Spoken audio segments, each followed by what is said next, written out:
right, welcome to EETF number 66. My name is Patrick. It's been a while. It's good to have you guys back. So we are back in the saddle, I guess, to talk about movies. So we have a lot of backlog, I guess we could say. And the movies we've seen, they go back a few months. So this is end of July, and let's see how this goes. And before we begin, we're gonna be spoiler heavy on some recent movies. So I don't have a soundbite for that, but consider yourself warned. Okay, so with me tonight, I have Woody Meacham. How are you, sir? I'm great, Patrick. It's glad to be back. Missed you guys. Oh, Likewise, good to have you back. We also have Nick Bamback. How are you? I'm good. Thank you for having me, Patrick. And it's nice to see all my friends again. Absolutely.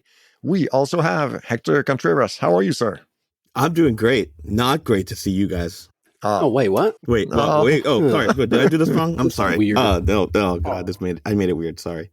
Did you take some serum of truth before coming on? Or?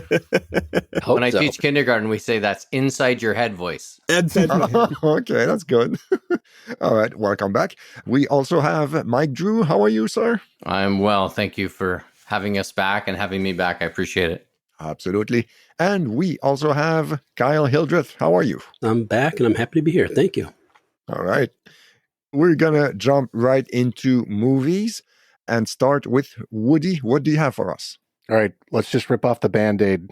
It's Deadpool versus Wolverine. We've all seen it because we've been messaging, except Drew. I don't think you've seen it, right? I've never seen a Deadpool movie in my life. Wow. This works out perfect, actually. This is great then. So do not spoil it, because I do want to watch them. Oh, dude. Wait, what? That's spoiler.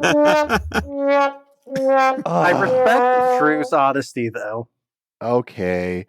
I haven't seen it, but you can spoil away. I haven't seen any of them, but I do plan on. I don't care. I figure if I haven't seen it at the first one by this point, then that's on me, not on anybody else.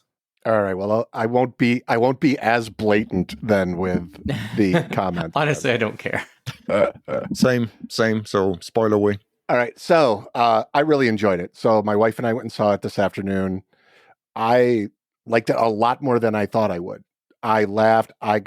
There's so many Easter eggs, and that was part of like the dig that people have been giving it is it's just fan service. It's Easter eggs, it's cameos. And you know what? I was for all of them. I was looking for them. I was hunting it down because really what this movie was bringing all the Fox properties over to Disney.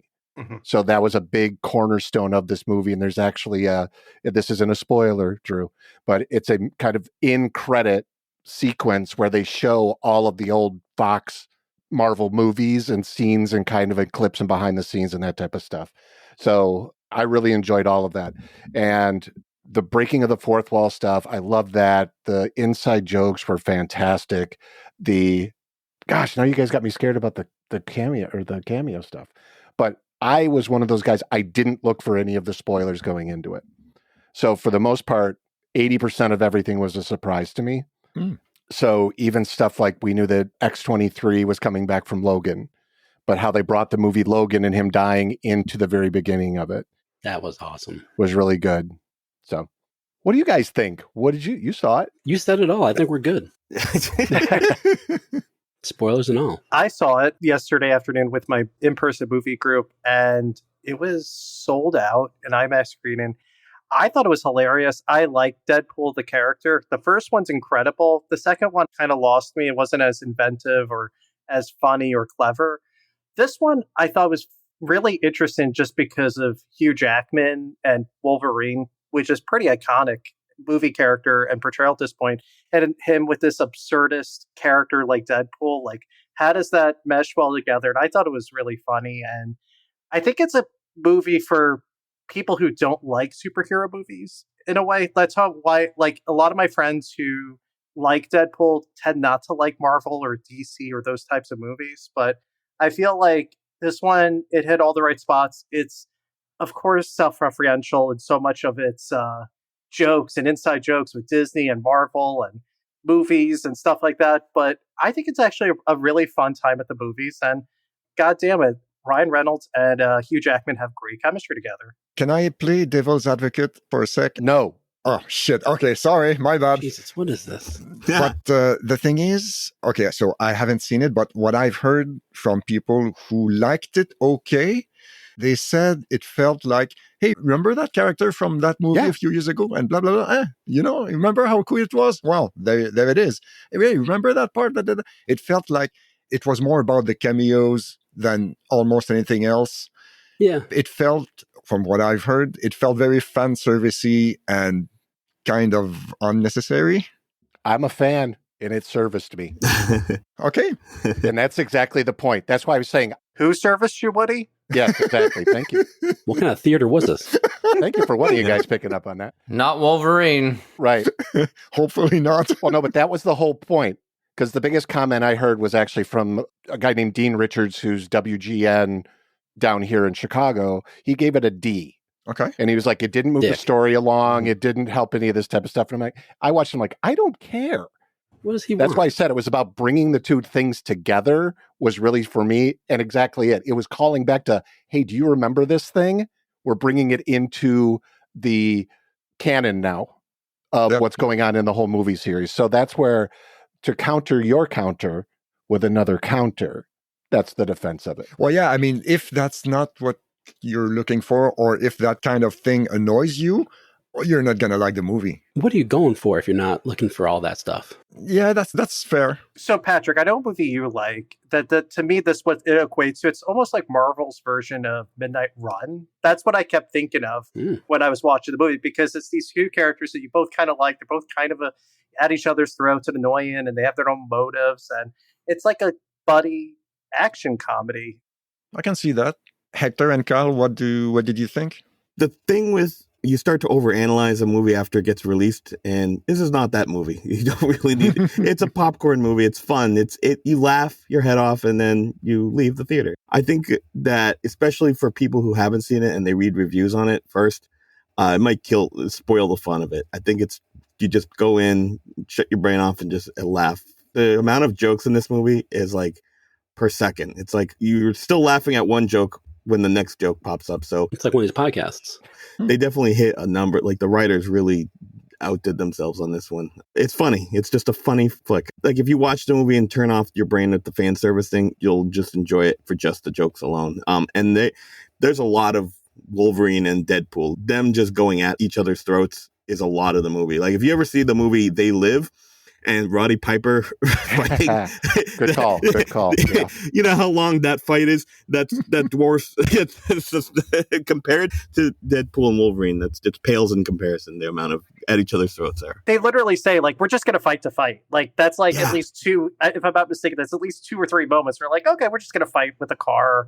And it's just like, it's so everywhere. Like ridiculous. they fight, and in one scene they're fighting in a different location. Whenever they get together, they can't stop fighting each other because they just clash so much. So they just literally at each other's throats throughout the movie. And it's fun to watch. If it weren't, it would have made for a tiresome 2 hours. But you enjoy seeing them take notches at each other. It's fun. I really dug it. And your guy that gave it a D rating, I don't know. Yeah, exactly. Wow. But Woody, do you remember what that critic said about other Deadpool movies and or superhero movies? Yeah, he generally likes the Marvel stuff, not loves, but Okay. understands what they are and those types of things. But even in his comment, he was like, I didn't like it, but it just could have been me. So he qualified it at least that way. Okay, fair. So there are 2 arguments that I've heard from other people. One is about the director, Sean Levy, that he just kind of makes these vanilla, very formulaic films. And I understand that argument from the point that they're not plot heavy. Obviously, he didn't go in to make a movie that was going to be all story, because that's not the case here. And it's just variations of a theme here because they just pick up a lot of pieces from other Marvel movies. How can you not at this point? There's 35 movies. And he says, Deadpool comes out and says, oh, is this the MacGuffin, Exactly. Okay. of the Time Ripper thing? Yeah. They Poke fun of themselves Yeah. throughout the film. And if that bugs you, yeah, this one's not for you, because there's a lot of that. And if that's not your type of sense of humor, then you're going to have a really long movie. But if you're in it within the first 5 minutes, you're going to be through the whole, it's a joyride. Kyle, did you want to add something? First of all, the movie's awesome. Second of all, the plot is very thin, unless some of it's going to come back later. And because there's the next two movies they're doing, Avengers Doomsday and Avengers Secret Wars. I think that's going to make these look silly, cameo-wise. I think those are going to have even more, especially Secret Wars. It's just going to have, because this one didn't show any of the X-Men from the X-Men movies except Wolverine for the most part. Well, Colossus, but Colossus is technically from Deadpool. And that's not the guy, excuse me, that's not the one from, my dog disagrees. That's not the one from the X1 and X2, Daniel Cudmore. Sorry, that motorcycle disagrees as well. Are you playing a sound effects tape? I know, you got an original soundboard. Stay in your lane, Kyle. Patrick's not happy. Yeah, I thought I was the soundboard here. No, apparently my whole neighborhood is joining in. So, yeah. Right. So, as far as that goes, I mean, the cameos, yes, it's fan service, but that's what this whole movie was built up to be. That's what they told you in the beginning. They said, we're going to bring everybody back who didn't get a chance to be in the MCU. We're going to bring them in this way. And they're the weird movies. It's Elektra. It's Daredevil, kind of. It's Blade. It's the freaking the Gambit one. That was the best. That was awesome. That was so awesome. good. So good. Yeah. My daughter, we watched it, and she goes, I loved everything about it, his outfit, but I couldn't stand his hair, that little flip right there. It wasn't up like the cartoon. I'm like, if that's what you didn't like, okay, that's fine. But plot-wise, there's not a lot. I think they made the movie to get all these cameos in and have Deadpool and Wolverine together. And then they made a story around it with Emma Corrin, whatever her name is. And that's very thin and dumb. That's fine. I think they're going to somehow sew it together for the later movies. Although that special effect of reaching through the head was so That was cool. creepy. Super that was creepy. so cool. Yes. But To read their weirdly. minds, she has to put her, she's Charles Xavier's sister. And so she's bald, but to read their mind, she has to touch him. And so she puts her hand through the head. And it the fingers come out of the nose from the back and out the eye. Weird. It's such a cool effect. Yeah. Okay. But the other thing is, Wolverine and Deadpool, that's like a good classic comic combination. And to bring Hugh Jackman into the MCU, this was the perfect way to do it. Yes. And they paid it off. Think of every X-Men you've ever seen Wolverine in. He's great. I mean, Hugh Jackman Wolverine. He's great in those. This was all those times rolling a ball and multiplied by 100. He's doing the Wolverine things. He had the costume, of course. Everybody complains and gets excited about that.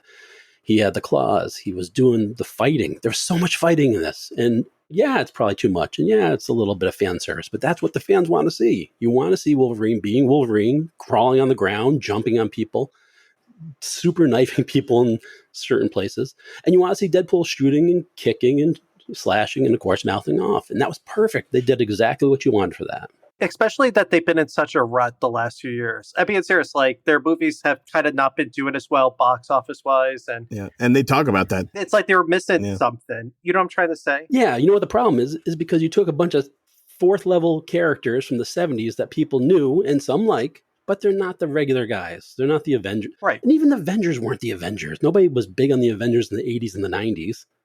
And then they made these movies and like, oh, all of a sudden these guys are cool. But nobody was huge on Black Panther. Nobody's huge on Shang-Chi. Shang-Chi.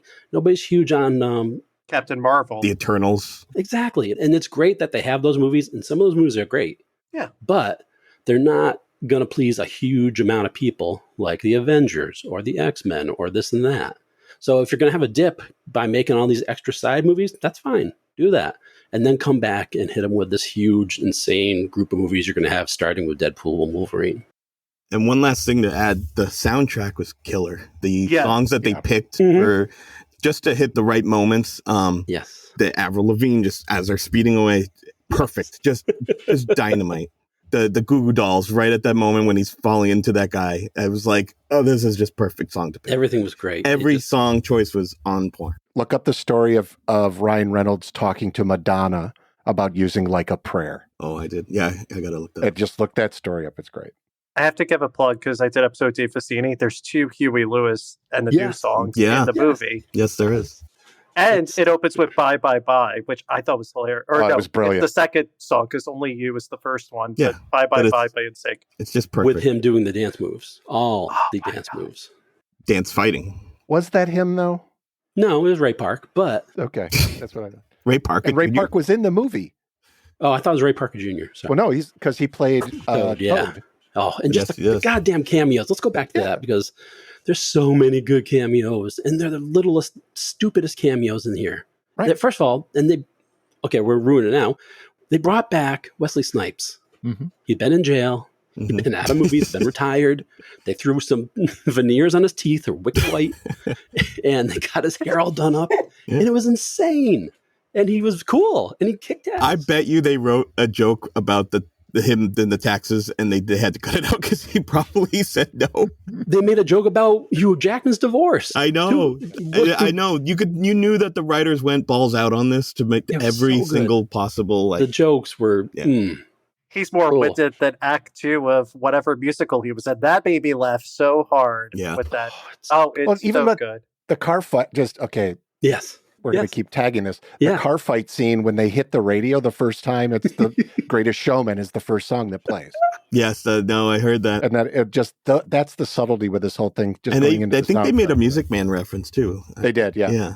Yeah, that was He'll the sing one. the second act of Yeah, that was it. All right. All right. Okay, I gotta. Wrap We gotta. it up. Yeah, you're keep right. moving. Yeah, we did 20 minutes on it. Sorry. Okay, so what else do you have, Woody? All right. We said Deadpool again. Too. So I'm going to jump into the next most recent one I've seen, which was the past couple weeks, which was Beverly Hills Cop Axel F. Mm-hmm. Here's one of my three gone. Yep. You can weigh in. I did not like it. And I was one of those people that was the movie. I was in high school when that came out. And even that one, and why I'm doing this one next is because the cameos or the callbacks in that one, I didn't care at all. And I thought the story was bad. And maybe it was just my mental frame during that period of time. And if maybe being on Netflix, I didn't find it funny. I'm going to just leave it at that. It wasn't funny. And that's supposed to be funny. Yeah, I haven't seen it. I have no interest, and we are almost in the same age range. And I should have been the target audience for this, and I have no interest in watching that. Did you see the first ones? Yes, the first two. Yeah, the third I skipped, and I was good after the second one. Mike, go ahead. Oh, well, I did like it. It's not as good as the first. Nothing's as good as the first one. Yep. Mm-hmm. I would put it on par with the second one. Agreed. The third movie is the only movie I've ever walked out on. So, Oh wow! yeah, I wish I had. yeah. I mean, for example, so the cameo, the Bronson Pinchot, right? Like Surge. In the third one, it's ridiculous, his cameo, right? Which is one of the reasons why that movie's so awful. Mm-hmm. But this one, I mean, his cameo seems a little forced, but they don't make it so extremely senile. No, it's not the word I'm looking for. Just juvenile. Okay. Sorry, senile is not the word. Sorry, it's been a long 48 hours for me. That's okay. I feel a little senile is the yeah. opposite end of I juvenile. apologize. Juvenile. That's Beverly Hills Cop 5. There you go. Sorry, it's been a long 48 hours. Beverly Hills Cop 5, senile asshole. That's right. Yeah. He's like, why am I in LA again? Yeah, so I would say this time, like, it made sense because it's so toward the plot. It's not a huge leap. Whereas, and it's kind of needed. Whereas in that third one, when he's the arms dealer, Oh, good Lord. it's just garbage, right? But this one, I really like Eddie Murphy. I mean, as a kid, he's one of my favorite stand-ups. He was one of my favorite actors. So a movie has to be really bad for me not to like something that he's in. And this isn't a really bad, in my opinion, it's not a terrible movie. If you like the second one, I think you'll probably like this one. The third is not necessarily the stick to judge it by. But I thought a lot of the jokes landed. There's obviously a couple new characters, one in particular who's, is very important to the plot. Kevin Bacon's in it. I'm not talking about him, the person who plays his daughter. It's fun. It's almost like a lot of what you said about Deadpool, where things were like, this is a popcorn movie, it's fun. That's what I felt. I didn't feel at the end of the hour and a half that I've wasted an hour and a half. I was like, yeah, that was good. And again, I'm a fan of the first two movies. The second movie is, it's not as, if the first movie is a 10 out of 10, the second movie to me is maybe a 7. And I would probably put that on this scale, That's for me. So, yeah, I liked it. If you liked the first one a lot and you didn't mind the second, I think this would be a good movie for you. I will say that all our mutual friends, Pat Francis, said this is better than the second one. I disagree with that. Yeah. But I don't think it's any worse, and I don't think it's any better. I think it's probably equal. So it played really well in the nostalgia factor, I think, where it did it just right. And we have to give a shout out to the Pointer Sisters. Neutron Dance in there. And I was like, heck yes. And a lot of the songs from, especially the first. So was Bob Seger. Yeah. Bob Seger was in there too. Bob Seger, and that instrumental was in there. And the Glenn Frey song, The Heat Is On. I thought it actually had a good balance, but it made me think this and Hitman, if it was released in theaters, it probably would have been a hit. That's what kind of kills me, because I don't know, like that Netflix model, I think they should release their movies in theaters, and those two I think should have, and they would have been sizable hits, I think. Yep. They made it seem realistic, like he's not a kid anymore, right? And he still does these outrageous things and walks away from a helicopter crash, spoiler alert. But none of it, I was like, this is ludicrous. Like in the third one, right? There was just so much ridiculousness. Whereas this was, I liked it. Put it this way. TV is different now, right? I always call it Ferris Bueller syndrome. If Ferris Bueller's on TV, if I'm flicking through the channels and I've got nothing to do, I'll probably stop and watch it. This is obviously not going to happen like that because it's on Netflix. So if it ever ends up on mainstream TV, network TV, and it's rare that I do flick through those stations. I don't know if any of you guys do that. But would I stop and watch it? Maybe. I think if enough time had passed. See, your dog agrees with me. And or maybe she doesn't. I don't know. Sorry. Yeah, I think it's good. Again, I wouldn't hesitate to recommend it if you like the first two. And that's where I would end at. All right. Okay. What else? I'm just worried about Kyle. We're still looking on the third film. All right. I'm going to jump then to Furiosa. Mm-hmm. So I loved that movie. It was so much fun. George Miller just extend his life so that he can just keep making these movies. They are so beautiful. Again, you're not going to get much of a story, but with him, I don't feel like you need one. And it was so, the way that they brought in Chris Hemsworth as kind of, with this being the prequel to Fury Road, I was okay with the fact that it wasn't Charlize Theron. I thought the way they positioned it and showed her growing up and how she developed into the person that she became. Keep waiting for the arm to get cut off, that type of thing. So, but it's just so beautiful. And that's one where I'm so glad I went to the theater to see that one. Did you like it more than Fury Road? I'd put it on par with it. Okay. I would, to me, they were the same. I could watch them together, kind of like the two James Bond, was it Skyfall and Quantum of Solace or whatever, or Casino Royale and Casino Royale. Quantum. Yeah. Watch the two together just because I think they would work so well that way. I'd say if Fury Road was a 5 out of 5, Furiosa, I would give 4 out of 5. Wait a minute. Mike used a 10 out of 10 and you went with a 5 out of 5 scale. We got to get our scales right here, fellas. Okay, so then 10. I'd only go by stars. Sorry. 2 thumbs up.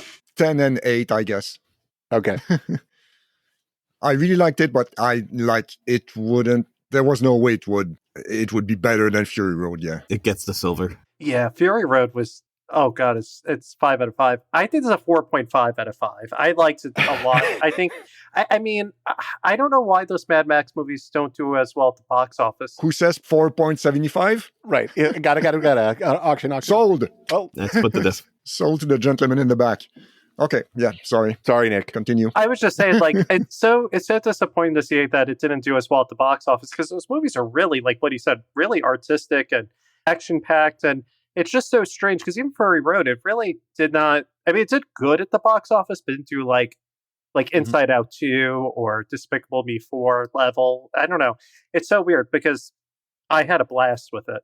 Did people like Fury Road more after it got released and time went on and kind of built up a little? I think so, because there was no expectation for it. Okay. Yeah, that's true. I saw it and fell asleep, and I don't remember. You fell asleep during that movie? It was late. It's like at 2 in the morning. Oh, But Jesus. I'll go back and Still. see it. No, I like it. And I like car the Road engines Warrior and just all that. shut him down. I'm gonna wait for his dog to bark. I'm kidding. If that wakes me up, sure, that would work. But I just remember this wasn't a big, huge deal when it came out. But at this point, with the Furiosa coming out, everybody's huge on The expectations were probably set high. by that. That's okay. true. Okay. Yeah. Yeah, that's fair. Okay, Woody, what else do you have? Next one I'm going to jump into. I'm going with ones I've seen in the theater, just because that's, I think, really where we should spend more of our time is in the theaters, is The Fall Guy. Mm-hmm. No. The Fall Guy with Ryan Gosling and Emily Blunt. Now, I know the show. So the show from the 70s with Lee Majors and Heather Thomas, and this movie is not that at all. It's the guy's name That's it. Yep. and the title. Otherwise, it has nothing at all to do with it. No. Take that away from it. It was just a fun movie about a damaged guy trying to win the love back of a girl, being thrown into kind of a weird caper situation with the actor on his movie gets kidnapped, and then all hell breaks loose. And of course, the stunts were fantastic because it was directed by a stunt man and it's about stunt people. And I really enjoyed it. It reminded me, do you guys, have you ever seen the movie Hooper with Burt Reynolds? Mhm. Okay. Mm. Reminded me a lot of Hooper because that was about stuntmen, and that was Hal Needham who worked with Burt Reynolds, and you've got a similar situation with The Fall Guy. Again, beautifully shot. The acting was great. I mean, I want to date Ryan Gosling, for crying out loud. That dude is just, he feels like the best hang ever. And Emily Blunt, she comes along, I'd be okay with that too. But I enjoy Consolation prize. Right. I'll take, if John Krasinski isn't using her, not using, that's the wrong word. Yes, Doesn't it need is. her that night. I'm more than happy to watch the kids with her. I checked with Maria. She's cool with it. Wait, what? Is that euphemism? Did any of you guys see it?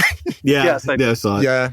Yeah. I mean, honestly, I felt like I'm being a killjoy today, but it felt like less than the sum of its parts. Mhm. Like, I didn't think it was that funny. The action was okay, but I wasn't blown away.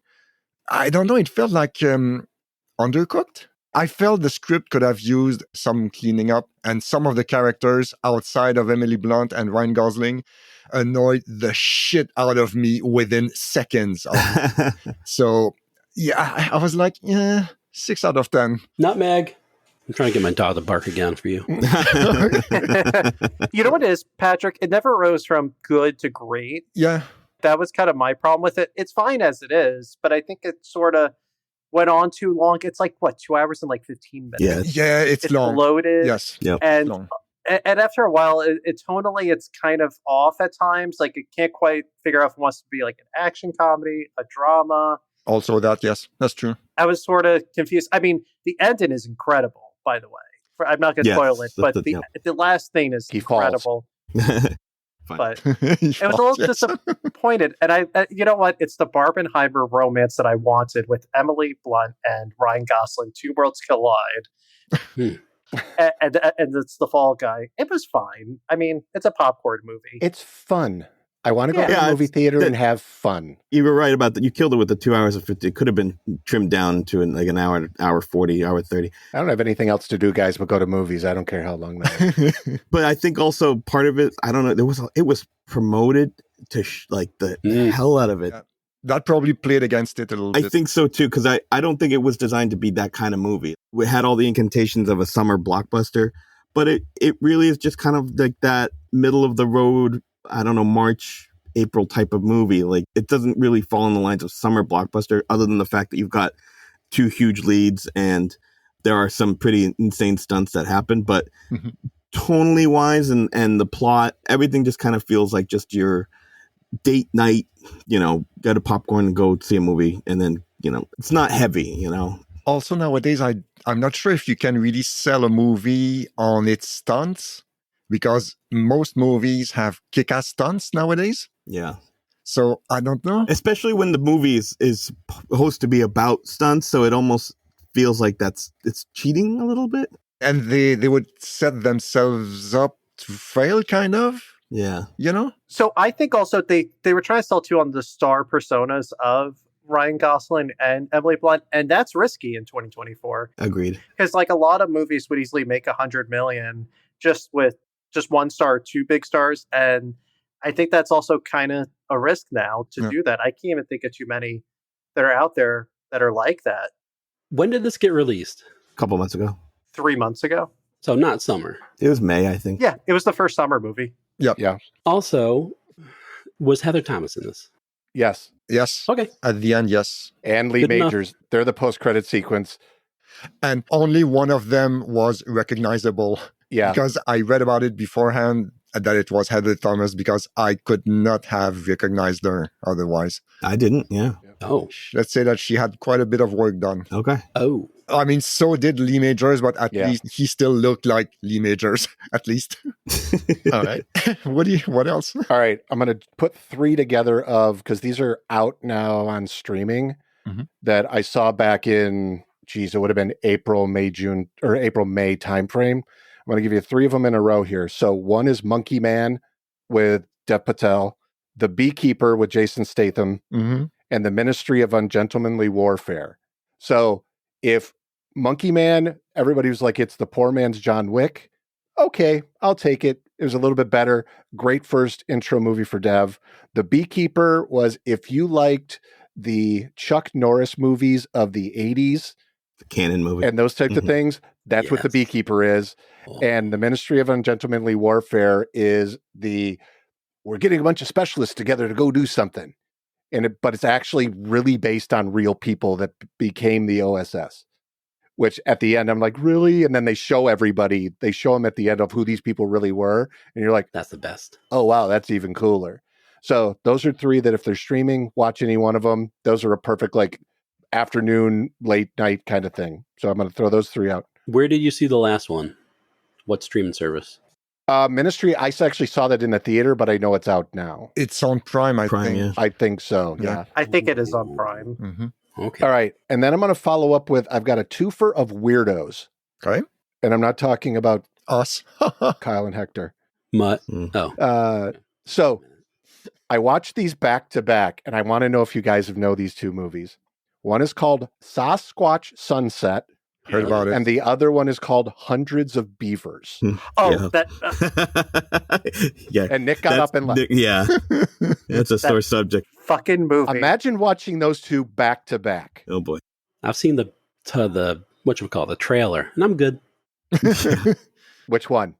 The one you showed me, the Sasquatch. Oh, the Sasquatch one. Oh, the Sasquatch one, yeah. So Sasquatch Sunset, it's with Jesse Eisenberg, is actually the producer and one of the stars in it, and it's about 4 Sasquatch. That's all I need to tell you. It's weird. And then, did you see it, Nick? No, because they played it at one of the ones, but it looked weird, the trailers. So Yeah. I wasn't going to venture to else for it. Yeah, don't travel for it, but it's available online. And then, Hundreds of Beavers was a $200,000 movie that they shot up in Wisconsin. And the visual of it is really cool, but the movie is bananas. You at the end of it, you actually go, oh, there was a story. But while you're watching it, you're like, what the hell is going on? Yeah. Did you like it, Woody? No. Okay, thank you. Because, I will tell you a quick story. I'll rant for a second. I went with one of my best friends when I saw Kyle and Hector in Boston. One of my friends said, okay, we're going to go see a movie called Hundreds of Beavers. He's also a film fanatic. And it was at this independent theater he goes to, and it was sold out. And I'm like, I'd never heard of this movie. Let's go. We're comedy people. Like, I wrote a thesis on comedy, and so did he. And we know all the great stuff and whatnot. I laughed maybe 3 times during that movie, and it's like 2 full hours, and people are like pre-laughing and laughing the whole time. We're like, what the hell kind of hipster bullshit is this? Like, everyone's just laughing, and then I feel like, am I like missing something? Like, am I just like travel fatigued? Yeah. And then I asked my friend, because You're like not. I was like kind of nervous, like, oh god, is he gonna like the movie and I don't like the movie, and I don't want to like be like a jerk. He hated it more than me. And then I wrote a review on Letterboxd that kind of went like, it got a lot of likes or whatever. I had to actually block someone because they said that, I am like not smart enough to review a movie. And I was like, go screw off. I don't have to like every movie. So Anyway, that movie, it's terrible. I don't know why people liked it. And that person was Kyle's dog. Yeah. Yes. I'm sorry. I got really passionate because like that movie, it has like a 4.2 on Letterboxd Yeah. and like an 8 point something on IMDb. Like, Wow. Okay. and Rotten Tomatoes has like 96%. What are we missing? It's stupid. It's 2 full hours. I hate when and I'll go even further. I hate when they reward bad movies. Like when they have these, they pack theaters to go see The Room, and they have like it's like designed like Rocky Horror, where they have like they put tropes into like, and I don't get it. It's just not for me when they reward bad movies. However, I'm going to say it's not a bad movie. It's a weird movie. Yeah, Okay, I could see artistically why it's an art piece to Yeah. me. It's an But event Yeah. experience. But not everybody needs those, and not everybody has to like them. That's the part about art. But I would not. It's not The Room. it's true. It's not a Sci-Fi Channel movie, but it's you're right. But when they have they think that they're really hitting a comedy target, and they just keep twisting the blade further and further, and that joke just doesn't work. The whole thing doesn't work. The target audience is an art house Hipster, indie yeah. sort of Yeah. audience where it's like people who are going to pay $15 a ticket to see this movie. And to me, the quality too, it's like the level of like a student film. It's Right. like fuzzy. It's going for a home video quality. Yeah. It's Wow. just Plus, they called it hundreds of beavers. That's a misleading title for a lot of people. True. You were waiting on that one. How long were you sitting on that one, Kyle? Who directed this? Oh, I It's don't his know. first time. It's a first time guy. Okay. John Doe. That's it. Got him. All right. it's Alan Mike Smithy. Sheflick, I think or Sheslick. I think that's how you pronounce his last name. All right. I think Woody had a few in your avoid, Colin. No, I've got the two. I watched them so you don't have tos. All right. The first one is Unfrosted, Oh, the Jerry Seinfeld one. yeah. I disagree. Oh, no. Oh, wow. Okay. I saw what it was trying to do. Mm-hmm. It didn't land at all for me. Okay. Mike, what do you think? So I'm not saying it's like the greatest movie ever by any stretch, but I actually didn't mind it. I thought some things were witty. I thought some things were ridiculous. Not Beverly Hills Cop 3 ridiculous, but ridiculous. But I thought there was some good, like Jim Gaffigan, I thought was great in it. I thought Hugh Grant was fun. Like, I thought there was some really good performances. I like some of the kind of the wittiness and trying to think. Sorry, I'm struggling with words tonight, folks. The senility of it. Yeah, that's the one. Just the whatchamacallit of it, like the absurdity of it. See, and I normally like that. At time, I know. Sorry, I got there. There were a lot of absurd jokes and kind of premises. Yeah, but I actually didn't mind it. Again, will I ever watch it again? Maybe not. But I mean, if you're a Jerry Seinfeld guy, or you grew up eating breakfast cereals in the 70s and 80s, I thought it was funny. There's a lot of like references to, to products even that may not be around anymore, or those cameos you like. You don't like them in Deadpool, but you like them in cereal. Did you see Snap, Crackle, and Pop? Yeah, They were amazing. They were great. But yeah, I didn't hate it. And I actually, like, I would give it I think it's a 6 or so on IMDb. And I think that's probably about right. So Out of 4? yeah, out of 4. So it got 150%. Is it fair to say this movie's a popcorn living room movie? Where it's meant to be fun, it's goofy, it's the Fall Guy, but instead of watching it at a theater, you watch it in your living room and you had a good time and that's it. Yeah, I don't think it's, again, I if I paid for my entire family to go see it at the cinema, would I say, go tell other people to go see it? No. Can you stream it on Netflix for, the cost of your membership? And you're looking for something for silly. Listen, I spoke to my mom earlier this afternoon. We were talking about it because they watched it, and she said that her and my dad both thought it was okay. Right? Like they were like, yeah, it was funny in bits, and but it wasn't the greatest film. It's not Citizen Kane. But I did like it, and yeah, I don't know if I'll watch it again, but I didn't hate it like Woody did. Sorry, Woody. Nick, you ready for this? Well, I mean, I watched it. I love Seinfeld. You guys know Seinfeld's my all-time favorite show. And I hate that show. I know. Like, I've seen it probably 15, 20 times over. I love it. it's hard because he's known for 20-minute episodes, and this is a 90-minute movie. So I think it's sort of, It runs out of steam. oh, it runs out of milk, or Oh we shit! can make cereal jokes. It's cute at times, and then it just, what it is, he's not a director, or I don't know. It's hard to explain. What made Seinfeld so brilliant is that there were collaborators and like people that would make it good. And I think him on his own, it's a little dicey. Less good. Mm-hmm. And I love Jerry to death, but this wasn't good. I'm sorry, Mike Drew. Yeah. That's okay. But again, I'm not a Seinfeld guy, right? And That's pretty good then. probably the things you liked about Seinfeld, I didn't. Maybe that's the group he needs to promote to, people who really don't like him, Mm-hmm. because everybody who likes him is not going for this. He definitely succeeded in B movie. Well, you got that one quote out of it. But the funny thing, I think, but when it comes to actors and things, we get to like looking at, so this came up randomly recently when I was talking to somebody. If you look at Howard Hessman, as a WKRP fan, I loved him in WKRP. And then when he went to like head of the class, I was kind of like, where's Booger? And it didn't come out, right? Because you're kind of used to that. So I think it's like the actors in Friends. You've had Courtney Cox go on to do like Scream, and there's been I guess a couple other times where, things have been successful.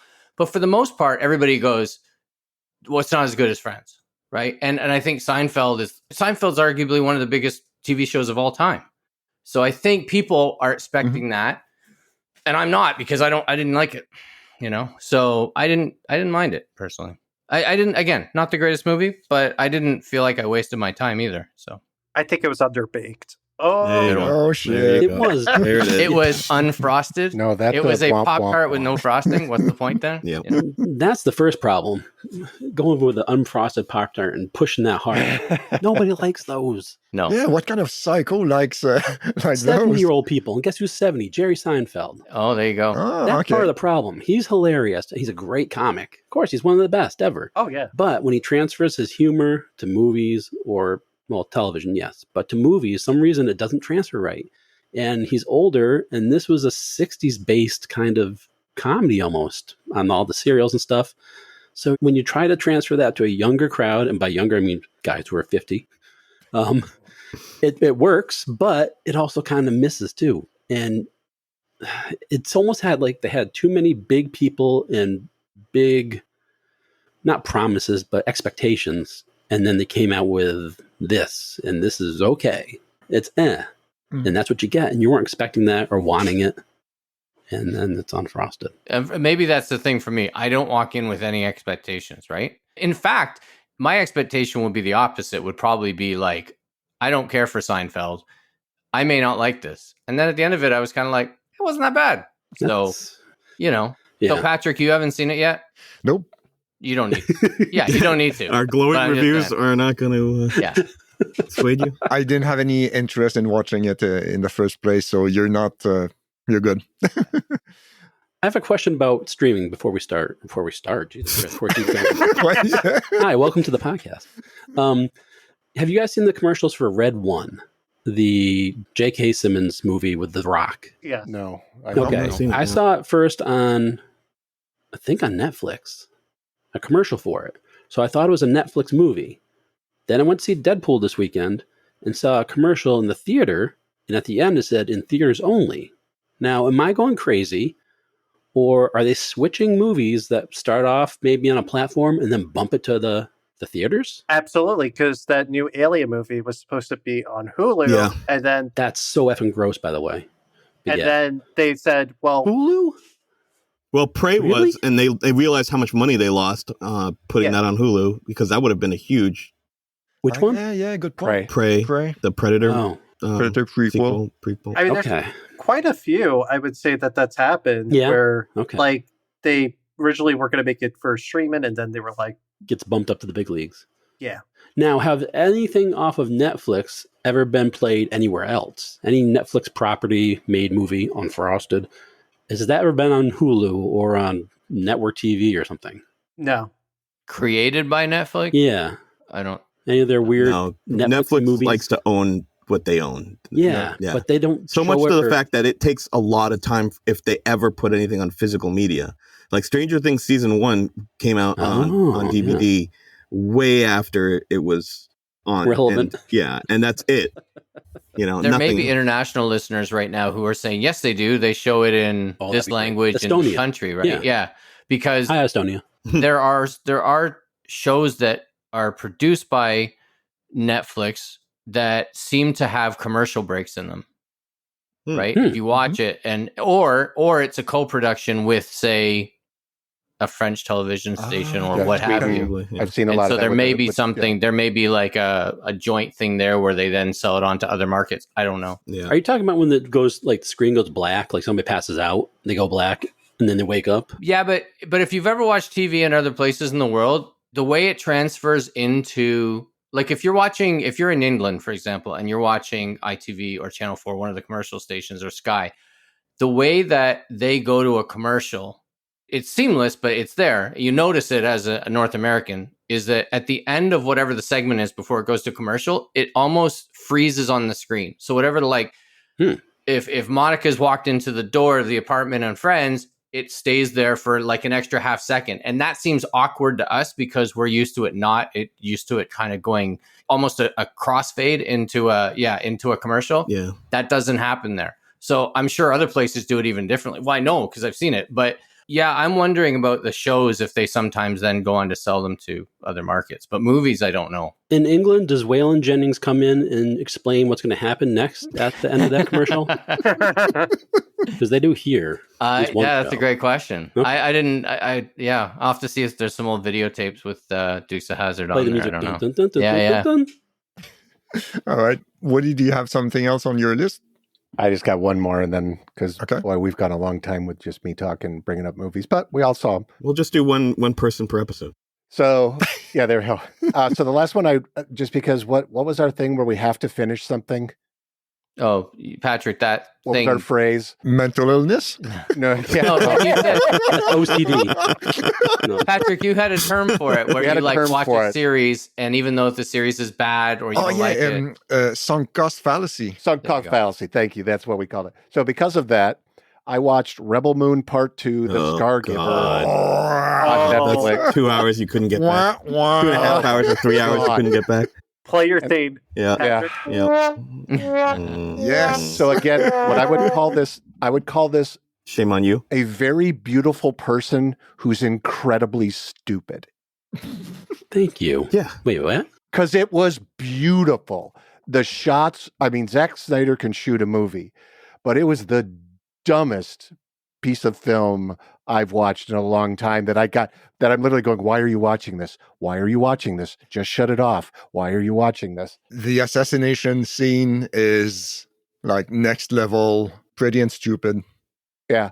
So But was it in part 1 or part 2? I mean, I barely got through part 1. I don't even remember. This is one of those, So bad. my notes literally said the movie title, Beautiful Idiot. Yeah. And I don't know, I don't think I was referring to myself, but Oh. so This isn't a Star Wars thing, right? No, but it is a Okay. carbon copy of it. And by yeah, it's a Oh. Star Wars wannabe. Kind Oh. of. well, no, it's that's fun. actually the Magnificent Seven yeah, which is what it wants to be. Okay. wants to be that. Space Magnificent 7? Yeah. Yeah. Well, no, that's already been made. That was Battle Beyond the Stars with Richard Thomas and Deep cut. Robert Vaughn. Oh, Jesus. Okay. That's a 70s reference for you guys. That's a good pull. Wow. Yeah. Also bad. So thank you, fellas, for indulging me for 56 minutes of 12 movies. and Well, that's I mean- the episode, folks. Yeah, thank frankly, you. we talked more than you did. Thank you Well, for posting this roundtable. yeah. that's 2 off my list, actually, the Fall Guy and Furiosa. Yeah. So, I'm we're- reworking my. we will proceed by elimination. But actually, I was wondering if we could switch the order around a little bit. Mike, I think you only have one movie left on your list. I actually have 2 because I realized I had Okay. another one. Sorry. Father Stew is from 2022. Oh yeah. All right. Mark Wahlberg. But is that the whole name of the movie? Yeah. We were looking for something to watch. My wife found it on Netflix. I actually really like Mark Wahlberg, but it's funny because his dad is Mel Gibson and his mom is an actress named Jackie Weaver, who's also Australian. Oh yeah, okay. Yeah, and she's in a brilliant Australian comedy TV show called Squinters about people commuting to and from work. If you've never seen it, it's hilarious. Anyway, You talked about this yeah. in the So previous episode. so Yeah, she's in that, and obviously she's in other things too. She's in that new movie or that new show, Clipped, which I haven't seen yet about basketball. Mhm. But anyway, Donald Sterling, I think, yeah, the Clippers owner. Yeah, okay. right. It's fun. Like it's actually really well done. I'm not a practicing Catholic, but I could connect to some of the stuff, and Mark Wahlberg is actually like, I don't know, he gets slagged, and probably for good reason at times. But I actually really liked it, and What's the basic plot of it? it's kind of based on a true story about a guy who's an amateur boxer living in the Midwest. Life's kind of hard. He ends up becoming a priest because things just aren't working out. He goes to LA to become an actor. It doesn't work out. Ends up becoming a priest. Nobody in the family is Catholic. And as he goes on, he discovers that he has a disease that basically makes him like immobile. He can't move at all, and still Mick does Mars it. story? And what's that? The Mick Mars story? Easy. And Just Nick is horrified. yeah, I'm trying not to laugh too hard because I thought you said the Nick Bamback story, and then I was like, "Oh, Wait. it's Nick Mars, like Yeah. the Motley Crue guy." I'm sorry. is this breaking news, Nick? Okay.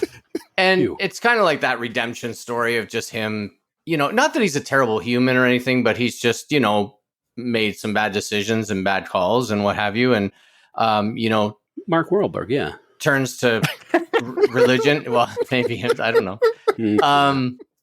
But Malcolm McDowell's in it as well. He plays like the head priest of this of like where the priests train, and yeah, it wasn't bad. I actually probably, I would say I liked it as much as the Axel Foley, but just for different reasons. It's a lot slower. It's obviously not a comedy. A lot of cameos. It's the first time I've seen Mel Gibson in a lot of in something for a while. Have you seen Daddy's Home? Because that's his dad in that too. Right. Yeah, I Oh, never yeah, saw that's that, true. but In both of them. yeah, I never saw that, but I definitely know that. Yeah, it was all right. Didn't Mark Wahlberg? Didn't he say that he was really like mentally invested in that movie? Like Yeah, really- didn't he sell Bibles or something like Oh no, he has a prayer app. Oh, that's what it is. He has a prayer app. That's what it Yeah. is.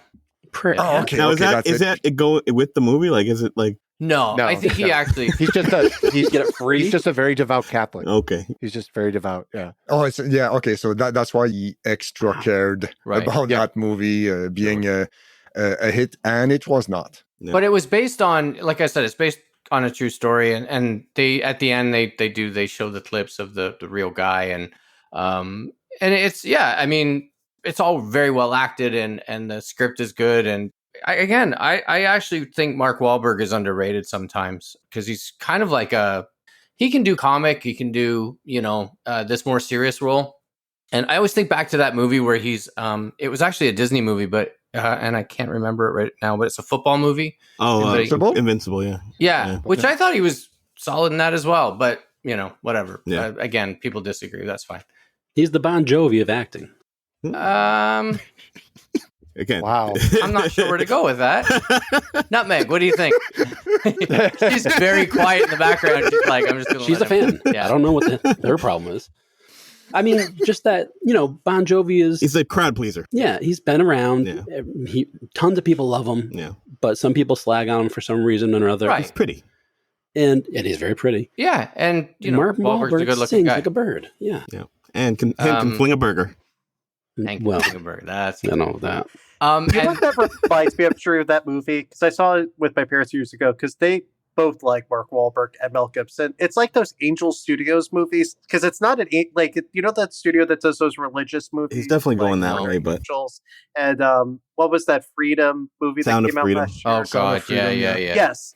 But he's not this Jim was a Caviezel Sony nuts, though. movie, not that, but it kind of played up on that. But Not this yet. one, it was actually not True. half bad. It's just, I don't think it's as bad as people say it is. Like, I kind of agree with you. I don't think that it's it's obviously a religious movie, but I mean, it's not overtly Christian, right? Right. Because he is it's a redemption story, and that redemption leads to finding religion.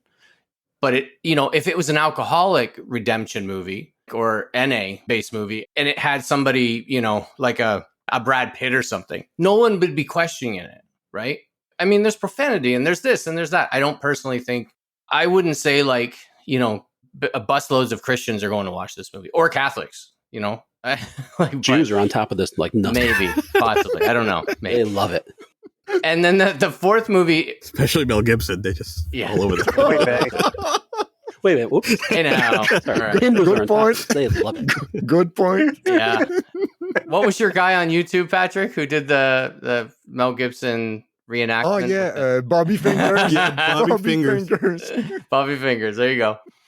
And the best one out of the four that I've seen was Inside Out 2. And I don't know if anybody's going to get to that, but yeah, I mean, I won't say much if Hector's going to it, but look, we both have kids who recently just met each other that are, mine's becoming a teenager very soon. And Hector's daughter's not far off, mentally there. Yeah. It's as a parent of somebody at that age, like, because it's, a couple years past the first one, the characters, in that teenage phase, and wow, it was moving, like I was like, I was kind of silent walking out of the theater, just like my son's like, did you like it? I'm like, yes. And then I couldn't really explain why. Lip quivering. Yeah, because just so much, and knowing what he's going to what he's going to be going through soon, or actually kind of is. And, just a parent of a teenager, but it's beautiful. Like, it is just so classy, and just when Disney do things right, this was it. This was just like, it's a beautiful film. It's one of those films that you could write scholarly essays all about, I can't remember, really is that Disney or Pixar? Or Pixar, sorry. Is it Pixar? Yeah. No, because I was going to say, because they're the kings of making you cry. It blew a page out of Pixar, because it just absolutely, like, the writers just like, let's make every new father of a 5-year-old just burst into tears midway through this film. Well, listen, I mean, when we talk about TV in the next episode, I mean, I've started watching Bluey. Oh my God. Thank you, Woody. No, that wasn't me. Somebody else here gave us those. Wasn't it Kyle, actually? Mm-hmm. Yeah, Kyle, I'm sorry. Mm-hmm. Yeah. Mm-hmm. Sorry. Wow. So good. But it's great, but it's also a kick in the ball. Yeah. Oh, it is. But I think Inside Out, like, it introduces some new emotions that weren't in the original. Yeah. Like being kicked in the balls. That's an emotion. A violent one. Reevaluating your own life. But my favorite one is, and I don't know, Hector, if you're going to talk about this, but was nostalgia.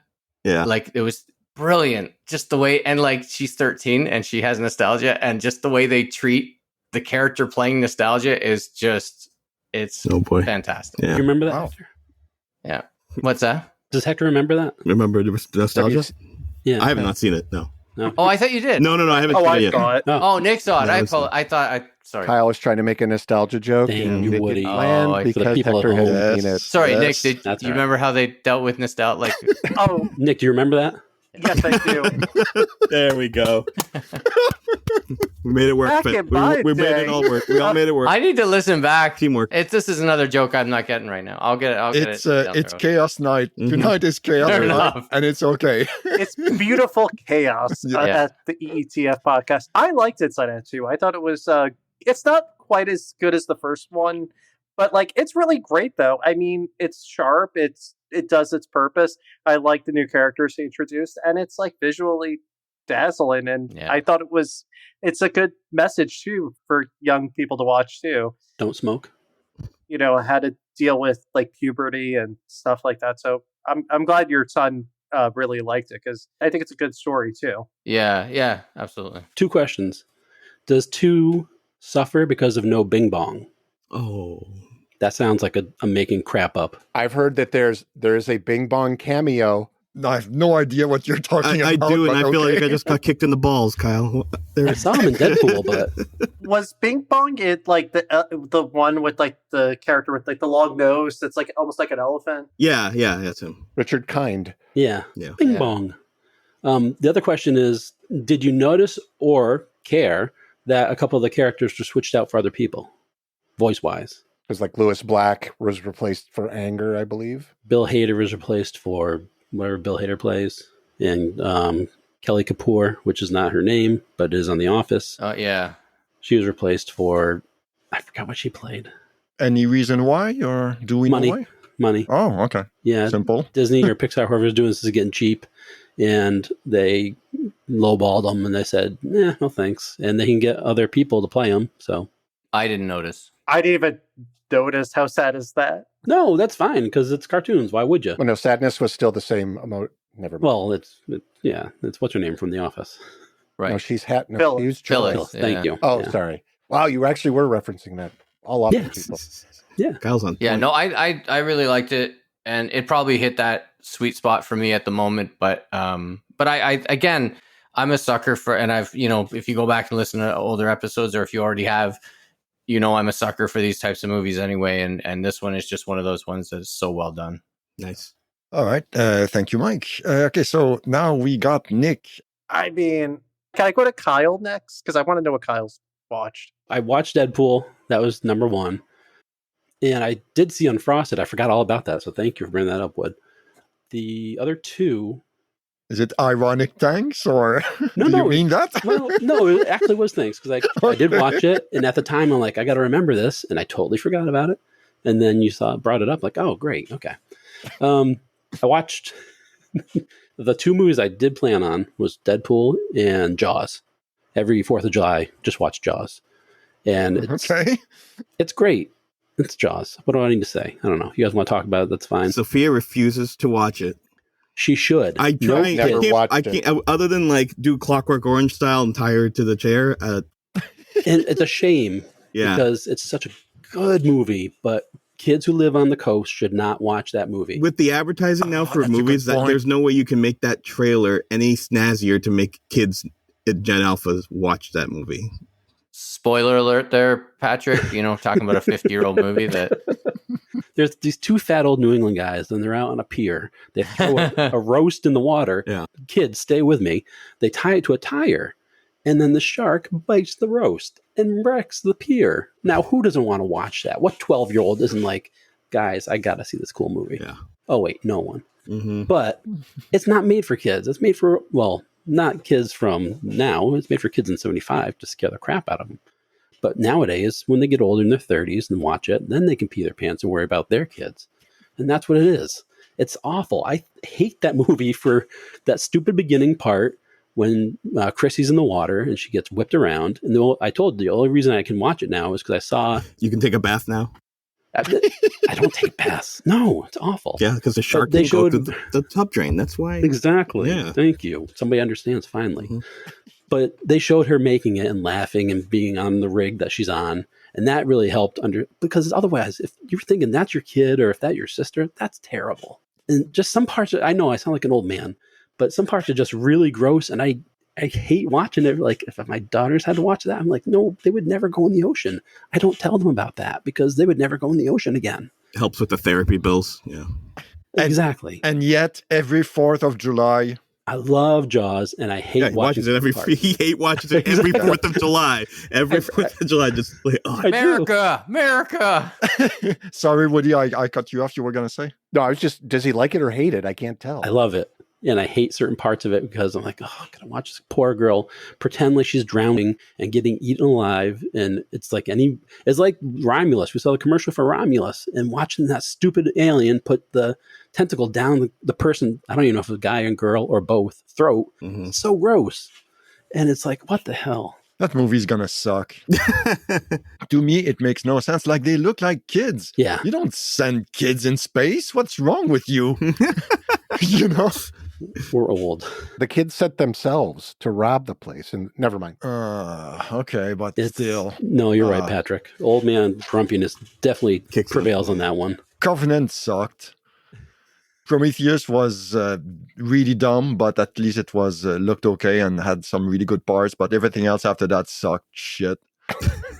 You don't need to make it into a horror movie to make it cool as a sequel. it loses the horror when after the first two, and even the second one's not really horror. The first one's great. Oh, the first one is so Yeah. unbelievably day. good. Yeah, Yes. exactly. And the second one is aliens. Yeah. Which is just a fun action movie. Yeah, exactly. Switches to an action movie and it still works. Yeah. But So- now they're just trying to capitalize and like, hey, you know what would make this better? If it was worse. It's worse. No thanks. That's serious studio logic right there. That is, It is. That's the Zack Snyder approach of filming. Yeah. It's weird. It's a weird concept. The last movie I saw was Champions. Nick saw that a while ago, right? Yeah. I saw it last year in theaters. Yep. You did. You talked about it, I think, right? It's good. It was good. Yeah. Woody Harrelson is a coach of a basketball team. He gets in trouble, and then he has to coach a bunch of handicapped kids, special needs kids. Yeah. And it's hilarious. It's a great movie. That's all. Is it like it's more a comedy than a sports movie? Ooh. Yes. I mean, yes, Okay. because it's handicapped kids, it's special needs kids playing in the special needs league. So Because like the way, I mean, and I'm not putting that on you, but like the way No. you juxtapose those two sentences, Oh, like true. look at Woody Harrelson coaches special needs kids, and it's hilarious. It was like, I need okay. a couple commas in there. Oh, yes, you're right. Well, yeah, exactly. You could break it down in a few different ways. But then again, it is hilarious, and they make jokes about it, and they do it not perfectly, but I guess, but they do really well with all the Okay. special needs kids make jokes. They're actors in the movies too. It's not like they're just those kids are doing what they're doing or whatever. That's the movie really, and Woody Harrelson is the main character. But But they are actually special needs, oh yeah, which I think adds the Is authenticity. it a Farrelly of it. Brothers movie? Because It's one of the Farrelly okay, brothers. that's why I was gonna say that's the only that would have to be because that's their I thought you were joking. Hector. No. yeah. Jesus. Okay. Wow. it's a 3 out of 6.5, I think. Yeah, Rated. That's a failure. Wow. That's a failure. The silence after that was so pitch perfect. After that, but You broke our 3.6 brain. Yeah. I was like, wait, 3 out of 3.645. Carry the two. 309. Yeah. It's a Call Jenny. Yeah. problem. Top Jenny two called. tone. Hold up. Well Oh, done. jeez. All right. All right. We're going on the Kyle scale from now on. Everything is above or below The Kyle Richter scale. 3.609. Yeah. You can do whatever you'd like, however you judge All it. right. It's an A out of 7. The dog perfect. understands. That's why it's quiet. It's like, Absolutely. I don't understand what you idiots don't get. She's the one that made it up. She's better than I am at this. Yes. Okay. Thank you, Kyle. Hector, what about you? All right. So let's talk about Deadpool. No. I'm kidding. I saw that. Yeah, let's cross off Deadpool. Let's cross off Beverly Hills. All right. So let's get right into it. Long legs. Oh, Jesus. All right. Yes. Here we go. So I went with a friend to go see this. I only have one that also is a mutual admirer of the horror films with me that I still hang out with. And so Your we dog. go, yeah. She loves it.